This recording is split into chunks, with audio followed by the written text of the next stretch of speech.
All right, we're recording for chapter 23, the penultimate chapter, but as I kind of speculated in the previous chapter, it is when he actually escapes. So for him, the war is done at the end of this chapter, although things that take place after the war, I assume that's what is in 24.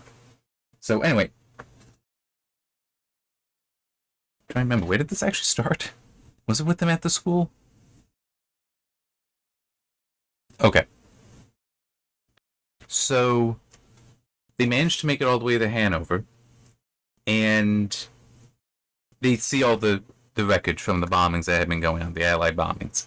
And there starts to be, I assume it was like, a little bit of a rivalry almost, a competition, like betting even, because there are the American POWs there's along with the British about which army's going to find them first, which army's going to rescue them. It's like, we'll be our American cousins or the British brothers essentially between them. So, but eventually the German guards take them into a school, which is actually kind of nice because there's still furniture in there that they can break down to build fires from. I mean, they've been going. Part of these marches have been in winter, so trudging through snow, having heat of a fire is very nice. They then have a war council because it's like, okay, this is nice and all, but we need some people to break out of here to get to the Allied front and basically tell them where we are. And tell them, things that are going on. And even, despite in the previous chapter, Coward deciding, don't need to escape anymore, he does volunteer. He's also head of the war council there, but he's one of the 4 people to volunteer for that. But one issue with the school. Sounds kind of like some American schools. I mean, I'm dead serious. There's one driven by a number of times in Indiana. It straight up looks like a prison. Okay, I mean, like, the way they were using colored brick on it, it looks like a prison. It looks like a place to break people, not a place for them to grow up in. I'm dead serious. If I were there and I had kids, I think it's a high school, but I'd still be like, we're either figuring out a private school for you or homeschooling. I am putting you in there. No. Anyhow, the guards are able to easily guard them in the school. It is a contained enough thing. It's easy for them to do. It's like, how do we escape? Well, across the street is a large house, a fancy house there that they figured must have been a wealthy family at one point in there. And it's like, okay, how can we get out of this? Well, what eventually happened, because it takes a week, but eventually they see that there's some smoke coming out of a window with somebody just like build a small fire in there, but it's like, yeah, that'll do. Fire! Fire! Fire! It just starts yelling out fire. The guards do react to this instead of just ignoring it as they maybe should have if they looked at me like, that's not a big deal. But instead, no, they do react. So guards run over to help find the fire and put it out. So do a bunch of POWs. They went in there. There are at least 2 German civilians there, a man and a woman, who the man is like, what, fire, fire! And also the woman just faints, and apparently Coward is there, catches her, sets her down. Then he and another go down and start rummaging through wardrobes, find some men's clothes, then go into the kitchen, steal what food they can find, bread, cheese, sausages, whatever, and they just book it out the back. It says later that apparently about 30 POWs managed to escape from that because it was just chaos. And chances are the Germans were okay with that, that they didn't care, because, like, good riddance, that's less to have to worry about, and they were kind of an embarrassment to them as well. Now, it was also fortunate that the school was already kind of on the outskirts of town, so it's not like they have much to go through. Eventually, they get out to the edge of the allotments, and there's, like, huts there. So they just climb in, he and his buddy, Harry? I don't quite remember. They climb into one, find a wheelbarrow there, they change their clothes, and they then just fall asleep and curl up in the wheelbarrow and fall asleep in it. And they are out until there's banging at the door because the owner's just arrived and is like, what are you doing here? And I don't remember exactly what was said, but they're like, we're British. He's like, British? Like, he's frightened, so the other guy who apparently speaks better German than Coward is like, yes, there's British all over the place. You should really stay here and stay down, stay quiet. We'll go now. But they take the wheelbarrow with them. and leave him there just like a gape at like whoa. But they take the wheelbarrow with them, and the reasoning given is even, well, if a man with a ladder on his shoulder can get in anyway, surely it's the same thing for a wheelbarrow. And in a way, it actually makes even more sense. As they're going, at one point, a German car does go by at the. Crap, what's it actually? I think I did write it in here. No, before that. I thought I wrote it out. Maybe I didn't. Oh, staff car. There we go. Finally spotted it. A staff car goes by. And the moment they spot it, immediately it's like Harry's the one with. I'm assuming it's Harry. Just going to go with that. Is the one with the wheelbarrow. And Coward gets down and just starts picking up some of the rubble nearby and tossing it in. So that's actually perfect camouflage. Because you would have civilians, if they are still in the area, trying to pick up what debris, either to reuse it or because maybe that was their home at one point or something like that. So the staff car does sound like it slowed as it went by, but then it just kept going. So they jump out the wheelbarrow and keep going. And then like, we gotta find a house to hide in. Because the front isn't necessarily...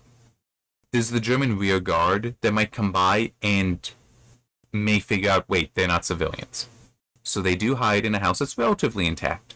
And again, I mean, there's even a like couch in there that it's like intact. So they fall asleep again. They're out. But then they wake up to the bombs going off. And when Coward gets up and looks out a window, there's a German tank just rolling down the street. It's like, oh, crap. Hey, after all we've been through, we'd better not die now. As shells are raining in and a house across from them collapses. I assume the tank is also firing back, but also now there's machine gun fire as well that's even hitting the outside of the house. Not penetrating it, but apparently someone does come in a window and smashes a china vase. But it's like, all they can do is wait. There's no way they can go out and have that be any safer. Even if, so long as the house doesn't collapse on them, this is the safest place for them to be. Finally, things calm down. They go out. The wheelbarrow's intact, so they take that with them. As they're going, they eventually hear somebody out, "Hey, you, stop!" Did you hear something? Yeah, but I mean, I don't know. All right, let's keep going. Hey, you, I said stop. Okay, now I know we're not imagining it, but any ideas? No, I got no idea where it came from. Who said that? I did. Stop. Who are you? Where are you? Okay. Finally, they turn and spot there's an American tank in the front of a house. Like, I assume it drove in maybe as part of maneuvers, or maybe just say, gives cover. But astride the top of it, like a man in a recruiting poster, his belt strung... Yeah. Astride the top of it, a man... I'm doing that whole thing where I'm reading a few words ahead and then it's jumbling a little bit, which is terrible to do because it's messing with the flow of the sentence. Astride the top of it, like a man in a recruiting poster, his belt strung with grenades and his carbine pointing unwaveringly at them, stood a begrimed GI. Blimey, the man from Mars! At this point, it's just kind of some humor. Especially because the GI is thinking the civilians or deserters. And the fact that they're speaking English is like, yeah. You speak English, you love America, you hate the Nazis, yeah. No, we're British. Yeah, sure you are. No, we are. And eventually, the major comes over, because it's not just the GI and his tank there. There are other people. The major comes over, and it's like, well, if POWs show us some identifications. And it's like, well, here are the discs. Alright, well, this only says what camp you're from. Still, I mean, it's like, at least that would be like, yeah, I guess you are POWs. Well, you're very smart deserters who took them off of POWs. So it's like, alright, here's what I'm going to do. Lieutenant, call up a jeep, take these two idiots to command, let intelligence figure out who the hell they are. We got things to do. And it's like, yeah, this area is not cleared of Krauts yet, and there's no percentage in sticking your necks out. That, basically, you wait here, you do that, and you get out of here, because you don't want to be here anymore. Don't worry about that, sir. We'll enjoy the ride. Glad to be back, eh? Yes, but it's not only that. We've never seen a Jeep before. Which is very true. I'm trying to remember. I think the Jeep does predate World War II a little bit, like the start of World War II, but that's definitely when it took off. And these guys, well, Coward at least, he's been a British POW the entire time. He would never have seen a Jeep, but would have been able to hear about it. So gets back to the camp, and after some interrogation, they're led over to the field cookhouse. And tells the sergeant there, these boys haven't eaten in a year. Guess there ain't much left now. Got your irons? Afraid not. Oh, it is Harry. Replied Harry apologetically. Okay. I'll fill a Kraut helmet for you. So the irons would, I assume, just be your utensils, like a bowl or a cup. Guess we're out of sweet, though. All I can give you is a couple tins of pineapple. Pineapple? Repeated Coward unbelievingly. Sure, what's the breeze? There's a war on, ain't there? This is why I've said before, because I remember aspects of this. We had amazing logistics. The Americans had amazing logistics in World War II. That even though this, and it does make the point a little later, this is still like 1-2 miles from the front lines. And it's like, yeah, I'm sorry I'm out of sweets. It's just the tin of pineapple. It's like, you have freaking pineapple? How do you have pineapple in a war? It's like, well, it's all we have because it is a war. It's like, and they also love the fact that they have camp beds line, but they surrendered themselves to the overwhelming hospitality of the Americans. Although the unit base was only a mile or two from frontline fighting, no kindness seemed beyond the ingenuity and will of their hosts to show upon them. Other British ex-prisoners drifted in until about 50 of them formed a happy band of men drinking in the sweet waters of safety, relaxation, friendship, and plenty. Reality seemed very far away with its haggardness and cruelty. Yet surely they would awake from this delicious fantasy to find a bayonet point prodding them from a cold barrack bunk. So, eventually, Coward is like, because they're here for a while, and it's like, finds the American transportation officer, and it's like, so, how do we get back? And the way I'd put it is essentially this. You'll have to figure out for yourselves. We're going the other way. I mean, that is more or less what he says. It's like, we're going forward, so, yeah, we're not helping with that. But there's a bunch of German vehicles around. Take one, aim for Brussels, they'll help you. And one thing I do find a little curious, don't thank me, give my love to Piccadilly, the American says. Piccadilly, yes, I can't believe it. But remember, take it easy. I do wonder if, I'd have to check on that, but the whole give my love to Piccadilly, I think, may have been part of a song, or just something that entered into pop culture during World War II. So I could believe that was sort of a Piccadilly, yes, I can't believe it. But Piccadilly, yes, like, I have no idea what you're talking about. It's like, you're making a reference, I don't get that. I'm not sure, I'd have to check on that, but in any case. There can rarely have been a more hilarious drive than that one. Most of the men quickly found cars, some of them seized on the happy idea of a fire engine, and the whole procession charged its reckless way along the dusty roads, cheering and clanging the bell whenever it passed the convoys moving forward.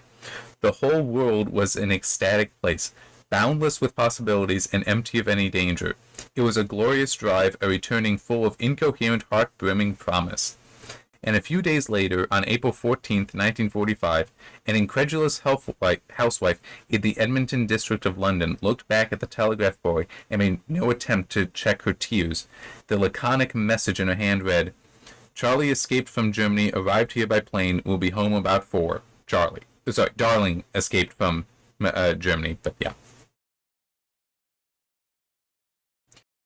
When I have imagined, because that's how the chapter very much ends. So chapter 24 does look like it is just post-war stuff. But in any case, the way, like, give me the money and I'll make the movie kind of thing, I would have it, like, at least a trailer, have it be with how the book kind of started with, some of these people that he helped escape, if they were to escape, and made it all the way to London, were to go there, knock on the door, and just say to her, Charlie sends you love.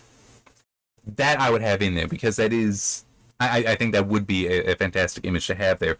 But that's like how trailers. But at the ending, I would have, because as I said, I guess hopefully Chapter 24 gets into this, that while some of the people behind Auschwitz,